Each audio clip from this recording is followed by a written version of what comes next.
अचानक वृंदावन बांके बिहारी मंदिर में शेषनाग आ गए। फिर जो चमत्कार हुआ उसे देखकर लोगों के पसीने छूट गए। वृंदावन वह जगह जहां हर गली में राधा कृष्ण की प्रेम कहानियां गूंजती हैं।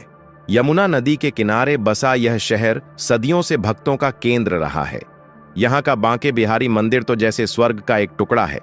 मंदिर की दीवारें पुरानी हैं, लेकिन उनमें छिपी आस्था नई नई लगती है। हर साल लाखों श्रद्धालु यहाँ आते हैं, दर्शन करते हैं और अपनी जिंदगी की परेशानियों को भगवान के चरणों में समर्पित कर देते हैं। यह घटना 2025 की सर्दियों की है।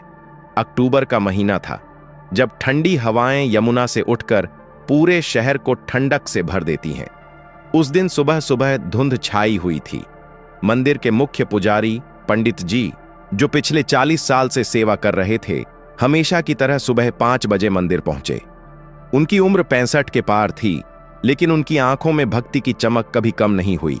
वे कहते थे, बांके बिहारी जी की कृपा से मैं आज भी जवान हूं। भक्तों, आधा अधूरा ज्ञान सुनना या छोड़ देना दुख और पाप का कारण बनता है, इसलिए इस घटना को अंत तक अवश्य देखें। अगर आप भी बांके बिहारी के सच्चे भक्त हैं तो इस वीडियो को लाइक करके चैनल को सब्सक्राइब जरूर करें और कमेंट में राधे राधे जरूर लिखें। तो चलिए बिना किसी विलंब के शुरू करते हैं। मंदिर के दरवाजे खुलते ही भक्तों की भीड़ जमा होने लगी। उस दिन खास था क्योंकि कृष्ण जन्माष्टमी की तैयारी चल रही थी। हालांकि जन्माष्टमी तो अगस्त में होती है, लेकिन वृंदावन में हर दिन उत्सव जैसा होता है। एक परिवार दिल्ली से आया था। केशव प्रसाद, उनकी पत्नी मीना देवी और उनका 12 साल का बेटा सचिन। केशव प्रसाद एक सॉफ्टवेयर इंजीनियर थे, लेकिन पिछले 2 साल से उनका बेटा सचिन एक दुर्लभ बीमारी से जूझ रहा था। डॉक्टरों ने कहा था कि सचिन की आंखों की रोशनी धीरे धीरे जा रही है और शायद वह कभी न देख पाए। केशव प्रसाद ने सब कुछ आजमाया, दिल्ली के बड़े अस्पताल, विदेशी दवाएं, लेकिन कुछ नहीं हुआ। आखिरकार उन्होंने बांके बिहारी जी की शरण ली। पापा, क्या भगवान मुझे देख पाएंगे? सचिन ने पूछा, जबकि उसकी आंखें धुंधली हो रही थीं। केशव प्रसाद का दिल टूट गया, लेकिन उन्होंने कहा, बेटा, बांके बिहारी जी सब देखते हैं, वे तेरी आंखों में भी रोशनी भर देंगे। उसके अलावा एक बुजुर्ग महिला थीं, सरला देवी। वे आगरा से आई थीं।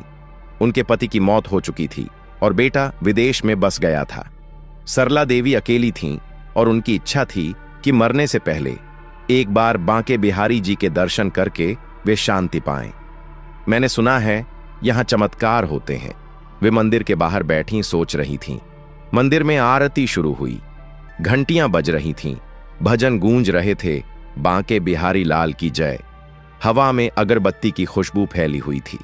अचानक मंदिर के मुख्य हॉल में एक अजीब सी हलचल हुई। पंडित जी ने देखा कि मूर्ति के पास फर्श पर कुछ हिल रहा है।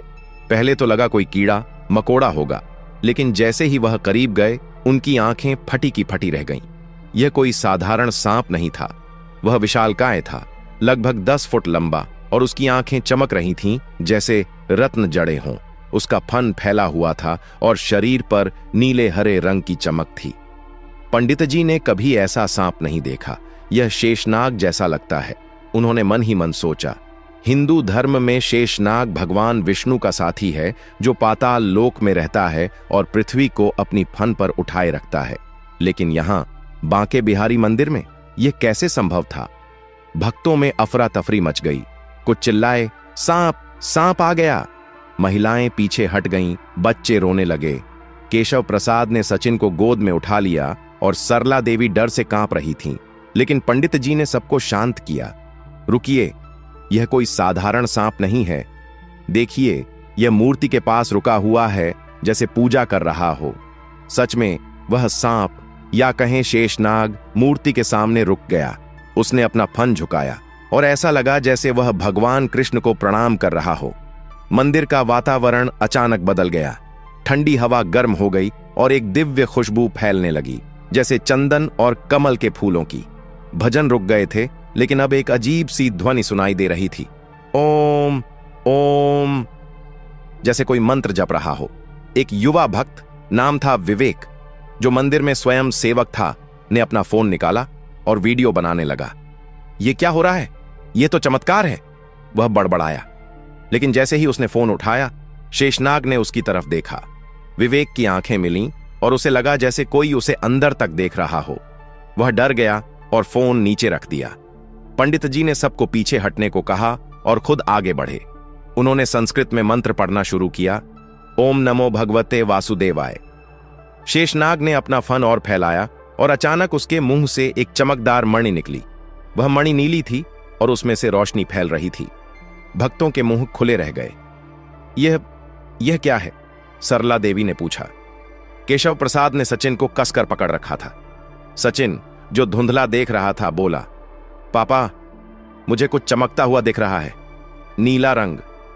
केशव प्रसाद हैरान था, क्योंकि सचिन की आंखें तो लगभग बंद हो चुकी थीं। शेषनाग ने मणि को मूर्ति के चरणों में रख दिया।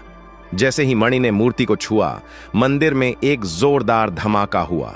नहीं, वह धमाका नहीं था, बल्कि एक दिव्य प्रकाश था। पूरे मंदिर में सफेद रोशनी फैल गई, इतनी तेज कि सबकी आंखें चौंधियां गईं। जब रोशनी कम हुई तो सबने देखा कि बांके बिहारी जी की मूर्ति जीवंत लग रही थी। मूर्ति की आंखें चमक रही थीं और मुस्कान और चौड़ी हो गई थी। लेकिन असली चमत्कार अब शुरू हुआ। शेषनाग ने अपना शरीर लपेटा और मंदिर के बीच में एक कुंडली बना ली। उसके फन से एक जलधारा निकली, साफ शुद्ध जल, जैसे गंगा का पानी। वह जल मंदिर के फर्श पर फैलने लगा और जहां जहां वह छुआ वहां चमत्कार होने लगे। सबसे पहले सरला देवी। वे बैठी हुई थीं, उनके पैरों में पुराना गठिया था, चल नहीं पाती थीं। जैसे ही जल ने उनके पैर छुए, उन्होंने महसूस किया कि दर्द गायब हो गया। वे खड़ी हो गईं और चिल्लाईं, मैं चल सकती हूं, बांके बिहारी जी की कृपा। सबने तालियां बजाईं। लेकिन यह तो शुरुआत थी। फिर विवेक, जो स्वयं सेवक था, उसकी जिंदगी में एक राज था। वह डिप्रेशन से जूझ रहा था, क्योंकि उसकी बहन की मौत हो चुकी थी। जैसे ही जल ने उसे छुआ, उसके मन में एक दृश्य उभरा। उसकी बहन मुस्कुरा रही थी और कह रही थी, भाई, मैं ठीक हूं, भगवान के पास हूं। विवेक रो पड़ा, लेकिन उसके आंसू खुशी के थे। मुझे शांति मिल गई, वह बोला। केशव प्रसाद का परिवार अब केंद्र में था। सचिन को जल की कुछ बूंदें लगीं।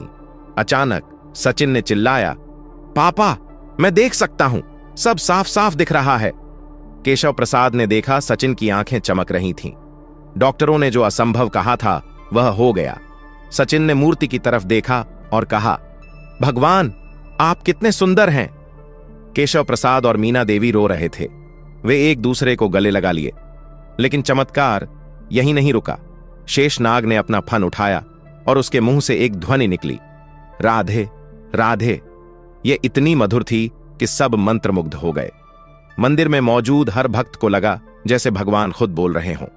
एक किसान जो पास के गांव से आया था, उसकी फसल सूख गई थी। जल ने उसके हाथ छुए और उसे विश्वास हुआ कि अब बारिश होगी।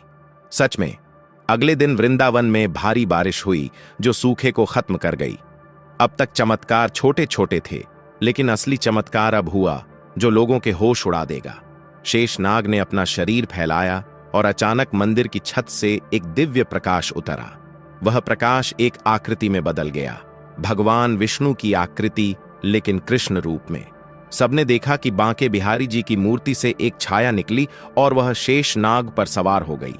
पंडित जी ने देखा कि शेषनाग अब उड़ रहा है। हां, उड़ रहा है। मंदिर के अंदर वह हवा में तैर रहा था और उसके साथ भगवान की आकृति। वे मंदिर की परिक्रमा करने लगे और हर भक्त को व्यक्तिगत आशीर्वाद मिल रहा था। एक महिला जो गर्भवती थी, लेकिन डॉक्टरों ने कहा था कि बच्चा नहीं बचेगा, उसे लगा जैसे कोई हाथ उसके पेट पर रखा हो। महीनों बाद उसने स्वस्थ बच्चे को जन्म दिया। केशव प्रसाद के परिवार को सबसे बड़ा चमत्कार मिला। सचिन न सिर्फ देख सकता था, बल्कि उसे एक दर्शन हुआ।